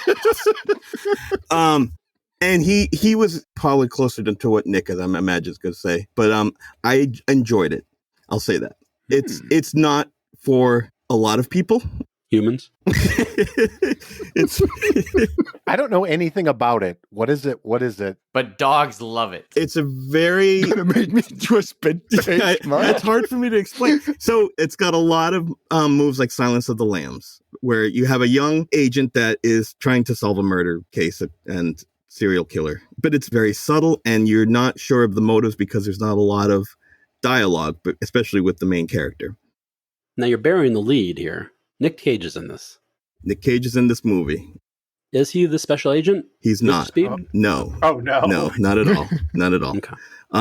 We're gonna get into spoilers here. Yeah, Nicolas Cage, you find out he is the man that they're hunting down. He is the long legs. But there's also something else going on. There's a twist to this whole thing in the third act of the movie. And what I'm hearing from a lot of people is, I've heard a couple people say this is the worst movie I've ever seen, but a lot of people are saying that it works up until a point and people are really not caring for that third act, which is what I felt the opposite of. I felt it was leading to somewhere. And if the third act doesn't work for you, then it kind of all falls apart. But the third act actually really worked for me. And I might be in the minority here, but that made me enjoy everything else that came up to that point. some people think it like jumped the shark, but it actually, for me, it heightened everything that was leading up to that, because there's a lot of, demonic things and satanic cults and a lot of stuff that it would fall flat if it didn't elevate to a certain point. And then the ending just, again, like I said, it's either doesn't work for you or works for you. Some might think it's far-fetched, but I think that I thought the parts that were meant to shock you really are shocking. I mean, there's the poster of the main character with a very shocked face. That scene in particular is pretty shocking. It's not a particularly scary movie. There are some shocking scenes, and it's not a jump movie. It's not a jump scare movie, so it doesn't try to trick you that way. This is psychological. It's all psychological. And it's having to deal with like satanic cults, and it's brutal. It's grisly. It's a lot like I said, it's got the feels of like the Silence of the Lambs. Was this Pixar or Disney? It's Pixar. Okay. Yeah. It's actually DreamWorks. No, I'm kidding. DreamWorks Animation. That is pretty good. It's Shrek the Fifth. But overall I enjoyed it. I would say I think I gave it like a 3.5 out of 5 stars. Or 3. I think it's right at the 3.609. That's on Kyle's scale. So interesting. You know what's funny, Hector? Everyone I've talked to has seen it has liked that movie, except for one friend. You. And the beaver friend. And I didn't like it as much because I felt like part of what makes this not work is Nicolas Cage as the title character, because he goes extra cagey. And you guys know what I mean. Oh, yeah. Like when Nicolas Cage cranks it up, and if it's not with the right director... Not the bees! Oh, yeah. And it's all that. It's that and more. Because there's like certain scenes where like it's beyond... Like your brain actually explodes because you're just like, what the hell were you thinking when you were watching this and you thought it was good?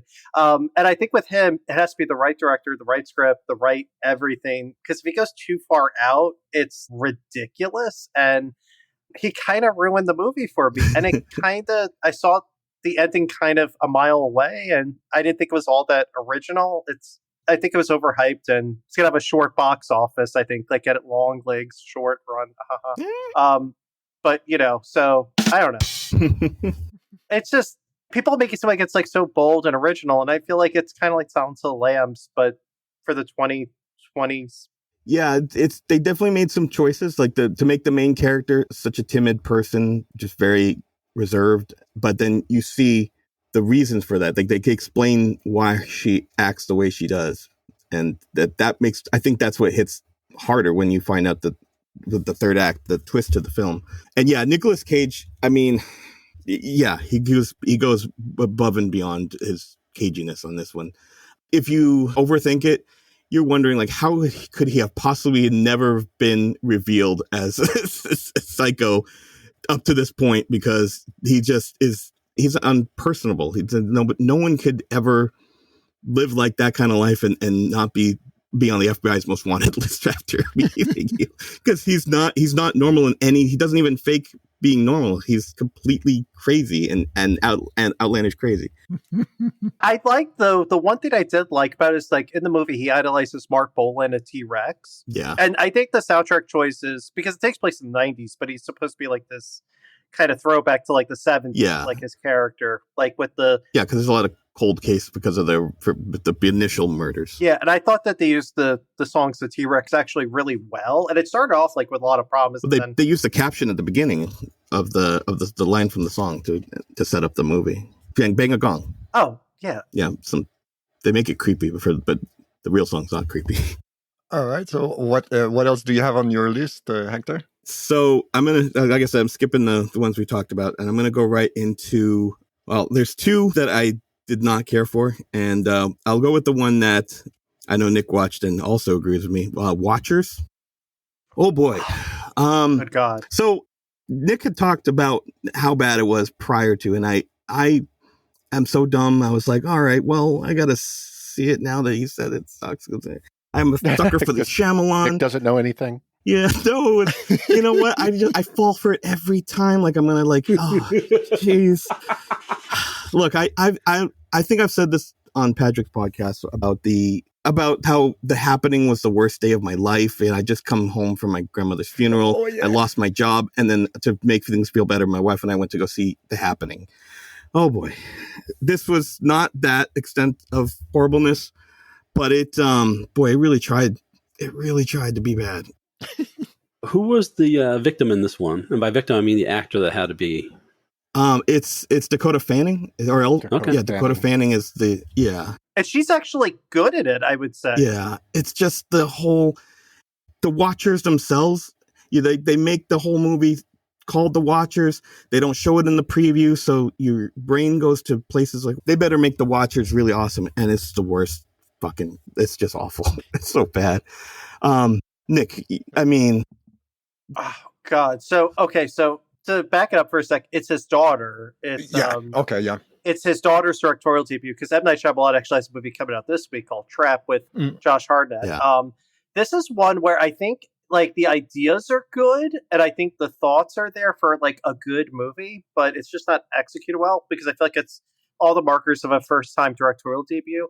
And there's one thing in the movie that pissed me off so hardcore that I almost walked out. And I don't walk out because it happens like an hour into the movie and then they're like, oh, what about this?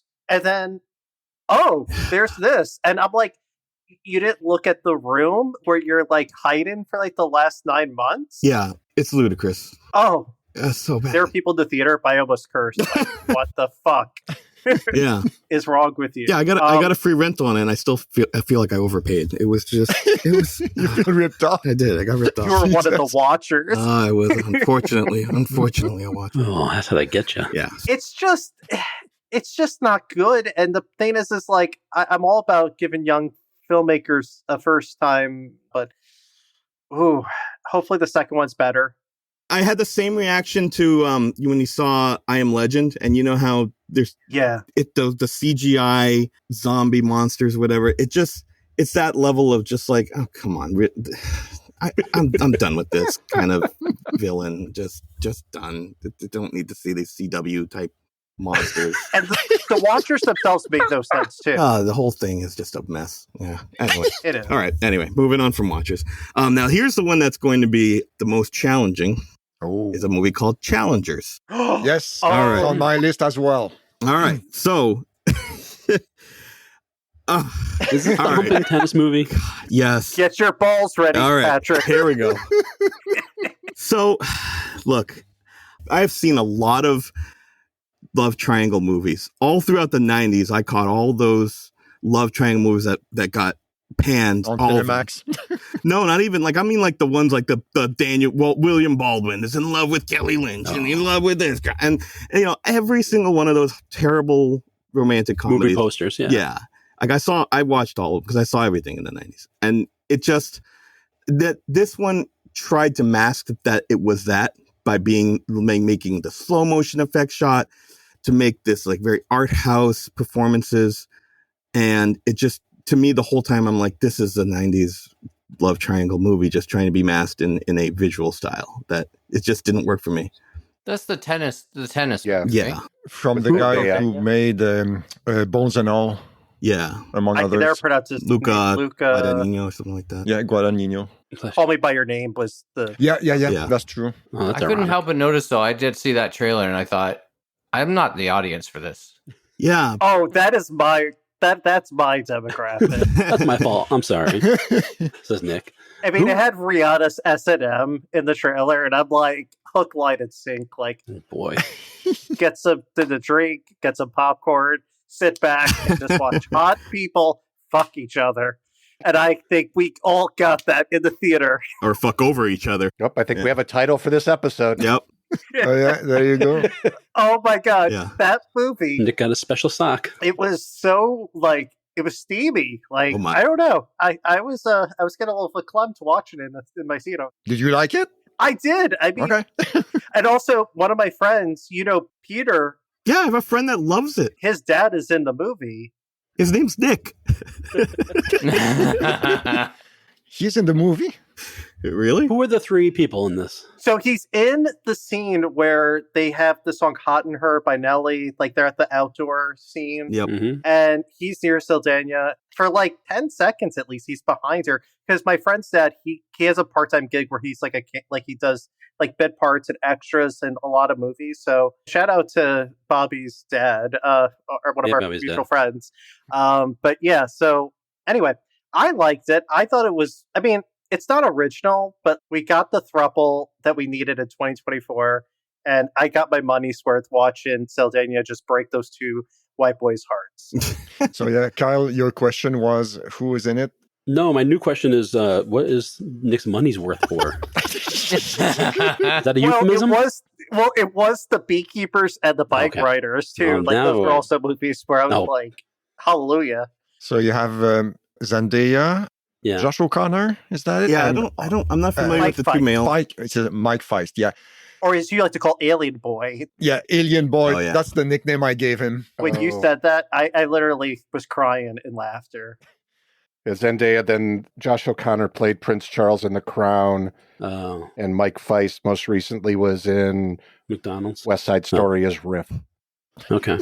So, Okay, so yeah, I saw it as well. Bike Riders too. And I mean, as you said... Did you get off as hard as Nick did? I did not. No? Okay. Just checking. Well, I mean, I realized I wasn't the target audience. Nick's windows but- are still fogged as we speak. Targets are wrong. I need a pretty glass huge. of water, guys. I think my biggest problem with the movie is none of the three characters. I mean, Alien Boy was somewhat likable, but none of the three characters were likable. Like Zendaya is a manipulative Say it. B word in that. Say it. There we go. In that, Yeah. and the dark hair guy, I forgot his name. He fucking sucks. Ooh. And like, Wait, I almost spit out my water. you But don't, except for Alien Boy, you don't want any of them to succeed, honestly. And I was like, I mean, I want them to fail. And Mhm. okay, so those guys, they were like, top tennis pros, but I don't know if this was shot during COVID, but I didn't get any sense of crowds. There was no autograph seekers anywhere.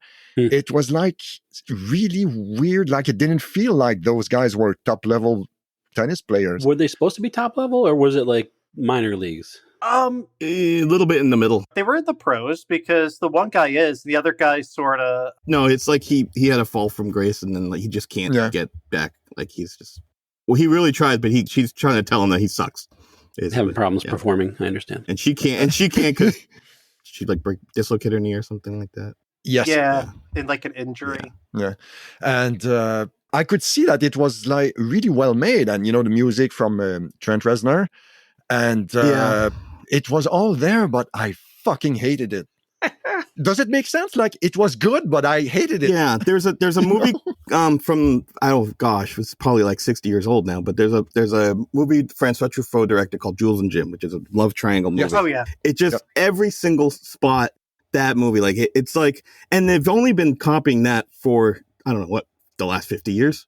So they've made so many love triangle movies, and some are hits, and most of them fall flat at this point. And this just felt like I've seen it 100 times before, but just a new visual style to it. They have to have slow motion effects, and they have to have new lingo, and they have to have some dick jokes, and it's all masking the fact that I've seen this film 100 times. Dick jokes and dicks Yeah, as well. Oh, Yeah, I mean, I get it. I don't know. For me, I think that what makes it work so well is that you kind of don't know where the story's going. And I thought like that unpredictability for it. But what if you don't care because you hate those people? Oh yeah, then you're out. I did. Well, that's kind of the point. It's because it's a world that like we don't really we can't relate to in a way. Well, Because yeah, but like they are shitty people. Like they could be shoe salesmen, and they would be still shitty people. Right. And I You think know? that's Been to part of Walmart. the point is that everyone is set up for failure, and that's it. No one's not going to end in a we said before. There's some that work and have a happy ending, and then a lot that try to portray it realistically, where nobody wins and everyone has Yeah. to move on. Because like that movie has had like universal acclaim almost, and Yeah. at some point I was wondering like, is something wrong with me? Why am I hating this? I mean, there was a You meme. know? I don't know if it's a meme or some shot of something. They would always put the still frame of the three of them on a bed, and everyone thought there was going to be some like Wild Things threesome scene. It doesn't happen. Spoiler. And Yeah. I don't know if Save people your thought, money, yeah, save your people. money if you wanted to see Wild Things 2. It's not going to happen. so no threesome, but lots of dicks. Or Basically, not lots of dicks, but mostly just talking about it. That describes this podcast. Well done, Woody. Don't, I'm not burying that, Woody. That was well done. All I'm going to say is, guys, don't listen to these guys. Relax. Wait, what? Challenge Go on the yourself. couch, Go on the watch, and you'll get Take your served. pants off. Get comfortable. Fuck your couch. And Turn the lights down. No, come on. Patrick, where did you see it? On Nick's couch. Yes, he did. His pants were off. I saw it at home. Challenge accepted. So I made a joke of this on Letterboxd because it's too perfect not to. They have like a IMAX, like their version AMC. It's called the Big D, and I had to laugh that's- because oh, like wow. the Big D being like because the whole movie's about Penises, yeah. We get it. yes. And also in other like unrelated critiques, if she wants to be credible as a tennis player, Zendaya needs to do more squats. Yeah, Mhm. she's way too skinny to play. Yeah. That was one of the things when I saw it. I'm like, seriously? Yeah, I watch tennis. She's not a tennis player. exactly. Not to body Yeah. shame. I'm not here to body shame anybody. She's beautiful, but it's just she doesn't look like a tennis Yeah. player. Call Suzanne Summers, get a Thigh Master in there. There you go. Mhm. All right. So after that, I'll talk two more real quick. I saw If with Ryan Reynolds, speaking of the aforementioned Ryan Okay. Reynolds. It's a cute movie. Take your kid or watch it alone. Doesn't matter. It's a cute movie either way. Wait a minute. On Nick's couch? Not a Dick Scotch, no. Okay. Oh my No, god! sure. No. Clean it first. Clean it first. No, far from. No. Pants on. Gotcha. Yeah, it's just a cute family film. They really didn't aim for like the target audience just being kids. It's family friendly for all. But yeah, watch it, enjoy it. Not much to say there, but then I'll say the last one I have is a documentary, and it's called Bratz. The doll. And Oh, Bratz yeah. is Yes. Oh. yeah, I could really go lay in this one, but I'll try to make it short. Yeah, Andrew McCarthy's got some demons. He's just has a grudge that's 40 years old now. Just can't let it go. He just has hit a nerve when this random, what do they call it? A hit piece? No, it's puff piece. I don't know what you call it. Which angle? Yeah. Depends. Puff means good. Hit means bad. Yeah, whatever when it's bad. And it hit a nerve with him when it came out, and he's just been like, "Why are we called the Brat Pack? Why are we called the?" And he had to go. He and wasn't even the focus on that article. I right? know it was less, I don't know. It was like BuzzFeed wrote an article and you're just like, for 40 years, you've got an axe to grind about it. And he had to go make a whole documentary about it and talk with people he hasn't talked with in 40 years. That, hey, how you doing? Hey, does this really burn your ass? No, I'm sure. I guess I don't. And yeah, because I really want to talk about this for the next couple hours with you. You got some time? Oh, let's sit down. And you could see some of the discomfort. Some like when he talks about Amelia Estevez, there's shots of Amelia just being like, yeah, I guess. Like, just why are you in my house? Them standing by the door because he just doesn't want him to be that much into his house. Pushing him out. Oh yeah, there's a lot of this. Yeah, Who was not in it? Wasn't one of them? there's not? a bunch of people in it. Molly Ringwald was notoriously on it. John Nelson. The joke about the documentary is that he's trying to get Judd, Okay. and he keeps calling him and he's not answering. And then, spoiler alert, at the end, That doesn't he go. answers his phone and he says, Judd? And then it fades to black. So okay. you never see Okay, Judd. so then who is in it then? Oh, there's Ali Sheedy, right? There's Matthew Michael Hall. nope, they're not in that. No. Is Rob Lowe in it? Rob Lowe. I Rob Lowe think, is right? in it, and they're like buddies because See, that's why I'm asking Hector who's in it because he saw it. yeah, he's Sorry. they're friends because I know that Andrew McCarthy has been on his podcast. And then they got the director of was it Less Than Zero? God, I'm blanking now. I wasn't, But the director of Less Than Zero. I think I'm going to say Less Than Zero, but I don't think that's right. But yes, they got a bunch of people that they could, but it's but yeah, let's focus on Rob Lowe, Is that on the Emilio poster? Estevez. Was Charlie Sheen in it? Charlie Sheen is not in it. No, Was Okay. Demi Moore in it? Demi Moore. Demi Moore is yes. Demi Moore is in it. Yes. This is the worst game ever. Yeah. How about Matt Dillon? It feels like so long ago. It's not fresh in my mind, but yeah, Demi Moore is in it, and she's actually probably the best part of the movie because she actually feels like the most connected to him. Like she has a conversation with him for a while about how it kind of ruined their careers for a while, and it was hard to like scramble to get back into the Hollywood eye as a result. Was he the host of this or the creator of this? Both. Or both? He's both. Ooh. Yeah. So Okay, so I also have, sorry, Hector, Timothy Hutton, Leah Thompson, Yep. John Cryer. Leah Thompson. Timothy Hutton's not in the effing Brat Pack, right? Hey, he's reading the I'm list, just the Kyle. messenger. I'm just reading He's the just wiki. reading a list. No, I'm mad at Hector about this. Yeah, He's not in the goddamn Brat it's fair. Pack. He was in TAP. Yeah, that's the connection. There was an Mhm. obscure film in there that That was crude. Yeah, they but- talk about Tap. Yeah. Mm.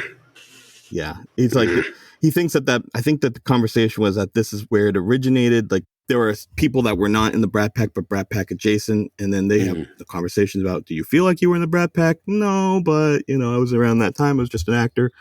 Yeah, See, I always thought it was the cast of St. Elmo's Fire. In all honesty, was the Brat Pack. That group there. That's when they talked about it. Mhm. And then, but Anthony Michael Hall was kind of the one anomaly because of Breakfast Club. Mhm. Right. Yep, But same. I think they interviewed him. He said that because I was too young, I didn't really hang out with them at the time, so Right. I didn't really feel associated as the Brat Pack. I'm more interested in Carly XCX's Brat than Andrew McCarthy's Brat Pack bullshit. I was excited because I saw Mannequin in the theater. I was that guy, and I got the soundtrack right away. It just, I don't know. It just felt it was sad to watch Andrew McCarthy have this grudge for this long. We know how he's feeling because we watched an hour and a half of him going on about how he feels about it.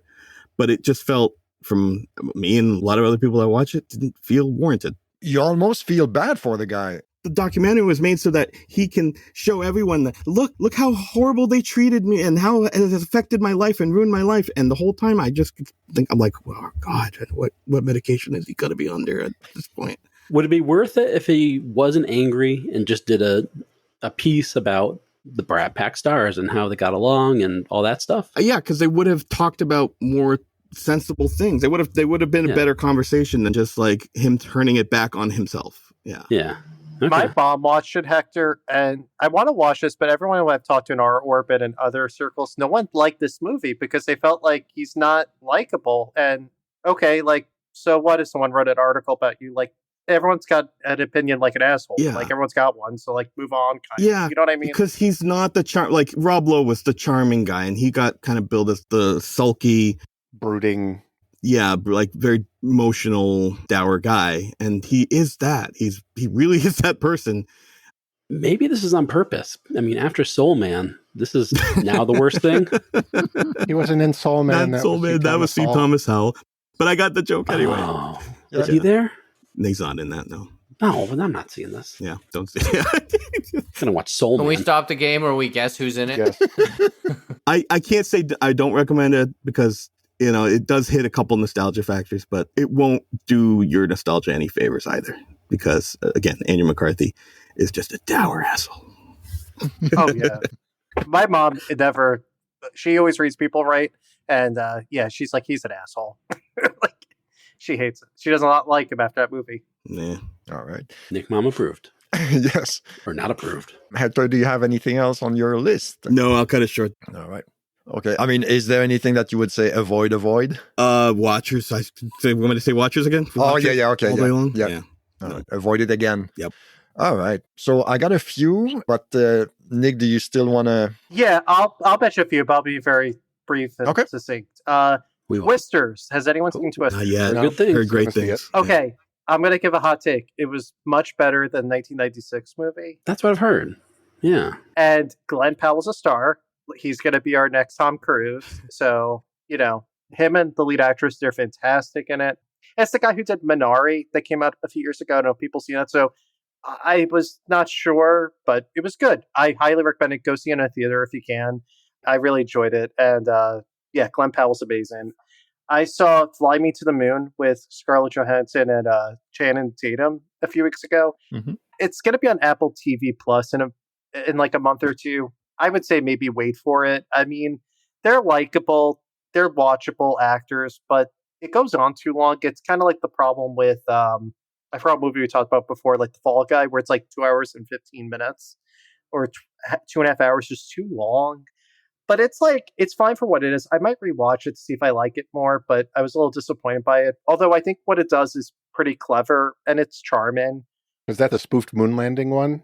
Yeah. That's Fly Me to the Moon? Is it actually a rom-com or is it more about that? What's the true dynamic of the movie? It's sort of a historical movie mixed with the rom-com. So I would say like a historical rom-com. Oh, that. All right. But Okay. it's like a balance between the two because Hard pass. there's elements that are like definitely the NASA side and like the TV side, but then there's parts that make it seem like it could be like a traditional rom-com. Okay. Right. But I think it has its moments, but I think it's like one that I think I need to rewatch. Maxine was disappointing. That was the one with Ty West, his horror anthology or trilogy. It was X, Pearl, which were both good movies. This one was fine, but yeah, I think because the other two are so good, this one kind of didn't seem as clever or original or as interesting. I liked the monologue in Pearl, but I'm one of the few that did not care for Pearl all that much. I thought it just kind of bored me until the monologue is great. That there's a specific scene in Pearl that it stands out, but Are these horror movies? yeah, I they're don't all know they're these horror movies. Yeah, Are these A24? no, it's not. Ironically, The other not. one? That's not even another one. Ty West he was very indie. Like he made The House of the Devil, and then made the one about the inn. I can't remember what it's called. The Innkeepers. I really was like really touting those movies when they came out because I really enjoyed those, and I was like, oh, this is a really promising director. And then X, I did enjoy, but it wasn't like it didn't hit me as his initial films did. And then Pearl just kind of fell flat to me. And the idea of the trilogy just felt like he was jumping the shark to me. So I'm not surprised that Maxine was kind of a disappointment, but I could think a lot of people really felt the opposite of me and felt that it was going to be like the Avengers Endgame of this trilogy. What's the point of the movie, Nick? I know I keep asking this because I don't know these things. So X, the original movie that came out 2 years ago, it's a continuation of the character Maxine, and then Pearl is a prequel to X because it's the origin story of the villain in X. So And Maxine is. the aftermath of X. But plot-wise, the idea is that there are a bunch of people that are going to make a porno in a barn that they rent a barn. And Chronologically, it would be 2, 1, 3. Okay. in terms of the films, the first film, X, it's a straight-up horror movie. A bunch of people go to shoot a porno in a barn that they rent. It's a guest house barn from an old family. And then you find out the old family is sinister and, people die and blah, blah, blah. But then you find out that one of the characters, the old lady in the house that they're renting from, Pearl? used to be it's Pearl. Used to be a film actress. I forget, Nick, was she doing porn or was she doing just like erotic film? No, she was like in vaudeville and like the stage and stuff like that. I was gonna make the joke that she just wanted a pearl necklace because like the whole point of the Nick. movie was that she's Come constantly like not really, This is not the place for that. We already got the mature rating, I guess, Patrick. Yeah. I gotta cut that Yeah. out. I'm sorry. Edit that out. Click. Cut it out. I'm sorry. No, and part of the movie is that she's sort of like this villain that's sort of not. You're like, who is this crazy person? Like, why is she trying to kill these people? And then you come to find out that it's kind of like she had a shitty life and like her marriage is like not existent. Yeah, abusive husband. Can have sympathy. So real life. Okay. Sorry, I know that was poor taste, but No. I thought it was Come on. funny. We were. It was fake outrage. That's what it And is. then the third film is the show. I'm guessing. Well, you can explain it. You saw it, but The third film just it takes place in the 80s because each one has like a distinct time setting. So X is the 70s. Like I think Pearl's like the 20s and the 30s. It's like both decades. Yeah. And then Vaccine's in the 80s and it's in LA and it's like a slasher film because each one plays like to a different type of horror film. It's fine, but it's not as original or clever, and it's just kind of like maybe they'll make another one, but I didn't think it ended as satisfaction. Satisfactory. Yeah. What's the word he's looking for, Drew? But a good horror movie that I think did sci-fi movie was A Quiet Place Day One. That was actually really good. I was actually going to watch that today, and I had some podcasts to do. So, Whoops. Sorry. What else? So- Nick? What do you have? Quiet. What is it called? Sorry. Quiet Place. Sorry, you're yelling. I thought you were yelling. Quiet. Quiet on set. Quiet on the set. Quiet Place Day One. Yeah. Right? Quiet Place Yes. Day One. Yeah. I thought it was good. I mean, like it's basically the first two movies, but a prequel. And I was nervous because prequels make me nervous as a movie watcher because It's like, oh, it's going to be hokey. It's going to be this. But I thought it was incredible. The two leads were fantastic. Cool. They made me care about a cat, and I'm not a cat person. I'm a dog lover. So Oh, there we go. Why do they save the cat throughout the entire thing? That seems ridiculous. You mean as a trope in general? Yeah. Right, just the trope in general. his name is Frodo. So I guess, like, It's taking a ring. Frodo the Yeah. cat really. They got to carry the ring. Mhm. Yeah. Okay. But I liked it. I was very surprised by it. And then I'll just say the last one. And that I saw twice in theaters because two friends wanted to see this. And this was, besides Furiosa, my most anticipated movie. It's The Bike Riders There we go. Saw that? Yes. with Tom Hardy. Okay, so Tom Hardy's back, people. I'm so ready. And Austin Butler's in it, and Jodie Comer, and there's so many people in it. Hot People, the movie. Yes. And the guy from Challengers is in it too. Alien Boy? Alien Boy. He is the journalist. Yes. Mark Feist? Yes, he is. He's like the reporter that's Yes. writing the book that serves for the base of the movie. I liked it a lot. I mean, some people think that there's no story. Screw those people. It's great. It's kind of a semi-documentary approach almost. It's kind of like a photograph, because the movie, he's like a photographer writing the book. So it felt Yes. like a collage of different stories that are kind of telling Yep. the story. But I really enjoyed it. Yeah, same. I had a friend who's a avid Tom Hardy fan like myself. I'll watch anything he's in. We were so excited to see it. And then another friend said, oh, I want to see it. And I'm like, I'm there. Is it like a nod to like the Brando, like the... It's an origin story for the gangs in Chicago, right? Okay. Yes. The biker gangs of Chicago. Well, in the movie, at one point, Tom Hardy's saying, or they say, how'd you get the idea for the gang? And Tom Hardy's watching The Wild One with Brando. Okay. Oh, wild. Okay. And actually, I know that some people complain about Jodie Comer's accent, but actually, Jeff Nichols, the director, he listened to the original recordings, and the woman, her name was Katie, I think, she sounded exactly like that because her accent is really weird, From where? like Midwest, but Kind of Chicago-y.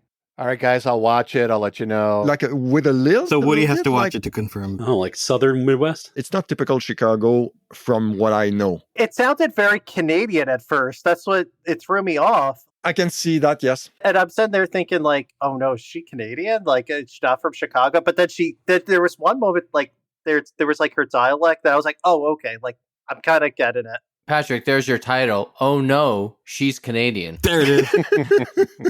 Yes. Spoiler, she's English. What? Yeah. This movie. Okay, so yeah, what else do you have on your list? That's it, because I can go on and on, but The Bike Riders, I liked it. Some people didn't, but Yep. I think it's just, it's a good 2-hour movie. I think it's a good studio film that they just don't make anymore. It's like a lost art where it's like, it's not quite blockbuster, not quite indie, but like a good studio film. And that's what this reminded me of. And I agree. I actually met Jeff Nichols at a film screening in film school. He did his movie Take Shelter because it was right before Mud. Okay, yep. He's a good director and he's nice. So Michael Shannon is in the Bike Riders as well. yeah, he's like his go-to actor. Okay, so good choice. All right, thank you, Nick. So I'll mention a couple that I saw. I saw Civil War from Alex Garland. Oh, yeah. I liked it, but it felt like a missed opportunity a little bit because it could have gone deeper into some maybe difficult questions, political questions. Did your team not win? I'm avoiding it just because I'm like, I just put the news on. I felt like it was going to be Yeah, I funny. know. That's how I felt Good too. point. Yeah, just in the trailer where Jesse Plemons goes, "What type of I'm an American? What type are you?" Just hits too close to home right now. Oh God, I'm like, no, skip. Actually, that might be the worst. How can I say? The biggest waste of an opportunity. Oh. Because okay, so have you guys seen it? No. Nick, you've seen Yes, it, but I did. you guys, okay. Because the actual question that he asks is like, okay, so he's just minor spoiler, he's just a racist shithead. Because he could have asked a different question, as in, what kind of American are you? That could have brought a really uncomfortable discussion almost. Okay. Like, what kind of an American are you? Are you the one that sits on the sidelines? Or are you the one that will grab a weapon and defend your country? Okay. So that's an interesting conversation. It is. As opposed to, were you born in Latin America or South America or North America? Mm. Like, come on. it was missing something to make it go from good to great. And also, the ending sucked. Yeah. It soured me a little on it because I was like, "Ugh." It was kind of weak. And also, on what planet is Texas and California going to go together against the U.S.? Like, that was another thing too, where it was kind of like, okay, even if we're playing like sci-fi, or like dystopian, I don't know. It seemed weird. Yeah, and I don't know why he made that choice. He must have had a good reason. But like in interviews, he mentioned that we should not focus on that when it comes to watching the movie, but it's still there and it's difficult to ignore. It felt like a bunch of vignettes, almost like a bunch of sections, but some scenes were amazing. And I would recommend it, honestly. I agree. And also, I think you saw that one as well. Hitman, speaking of Glenn Powell. Oh, Glenn. It didn't feel like a Richard Linklater movie to me, but I still liked it. But still, if you saw the poster, it gives you the impression that it's going to be like Val Kilmer in The Saint, 10 different costumes and, 10 different accents and all that. But that aspect is barely in the movie. Yeah. And I would recommend it as well. Because didn't they work together in Everybody Wants Some? Mm-hmm. Yes. Yes. Okay, I just because I watched thought that. they had a connection from something. Yes. Yep. That was a weird movie. I didn't see it. I thought it was all right. Would you recommend it? Yeah, it's a good like on your couch kind of thing. Yes, definitely popcorn on the couch movie. Yeah. Okay. You won't You like don't it have to though have because it popcorn. doesn't go anywhere. Yeah, it is. It's like Dazed and Confused. It's just kind of a thing that happens. You're waiting for something to happen, and it's the smallest thing at the end, Yeah. and it's very disappointing. Okay. But the rest of it's fun. It's like a more American Graffiti is to American Graffiti is. Yes. Yep. Back to Hitman. So, because I thought it was literally like the John Stamos spy movie from back in the day. If you guys remember that one. No. Oh, John it's got- Stamos spy. Yeah, it's got Looks That Kill, I believe is what it's called. That's Richard Grieco. Oh, it's Grieco. Sorry, Whew. Grieco. I have it on my shelf over there. Yeah, that's what I thought it was when I saw the Hitman part of it. Is I thought it was kind of spoofy comedy kind of thing, but it's yeah, actually, yeah, I thought the same at first, but yeah, it turns out to be something else. But no, yeah, I would recommend it. Okay, and I also saw Kingdom of the Planet of the Apes. Oh, Yeah. It was okay. did you feel like it was too long? Yes. Okay, because that one, it did really well, and it had a pretty long stay at the box office and like in theaters.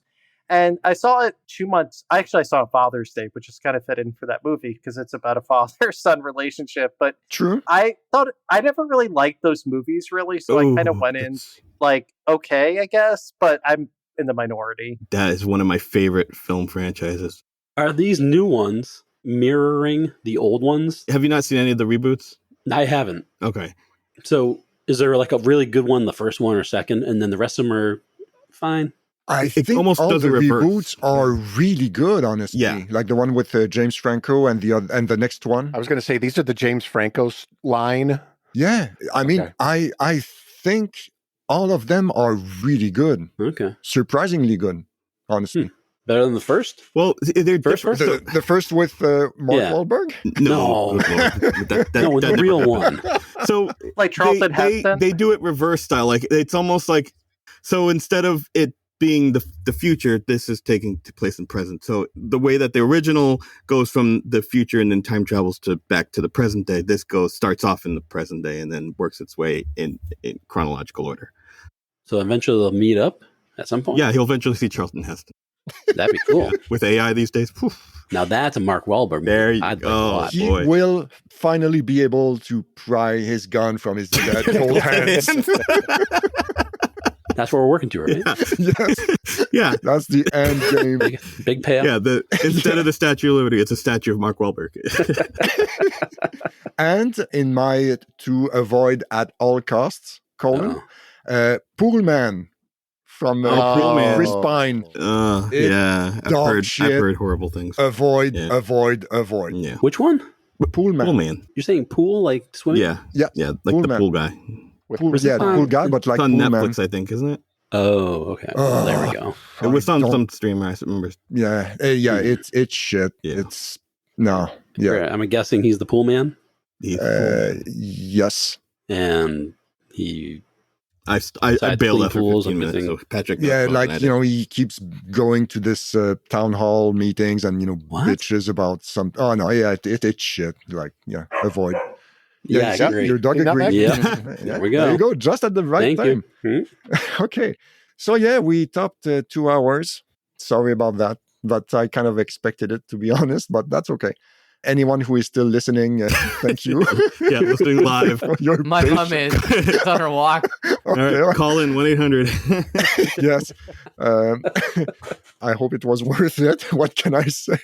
Yeah. Thank you guys for your patience as well. Thank you. So, yeah, where can we reach you guys online, Woody? You can find me on Instagram at The Wooden Chef. Thank you. Nick, what about you? You can follow me at Rock and Retro Pod, which is my podcast, Rock and Retrospect, which I've had all these fine gentlemen. We're going to get Woody on at some point, but I had everyone on the show, and yeah, check it out. And thank you for letting me talk about movies, Patrick. That's one of my favorite pastimes. Always a pleasure. Hector, what about you? At Classic Hexagon on Twitter, Instagram, Threads.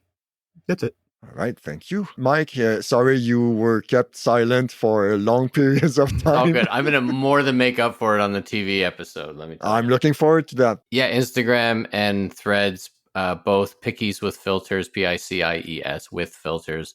And I promise I will have a lot more input at that point. Sounds good. Thank you. Kyle, what about you? Overkill Art on Instagram. OVERKYLART. Okay, awesome.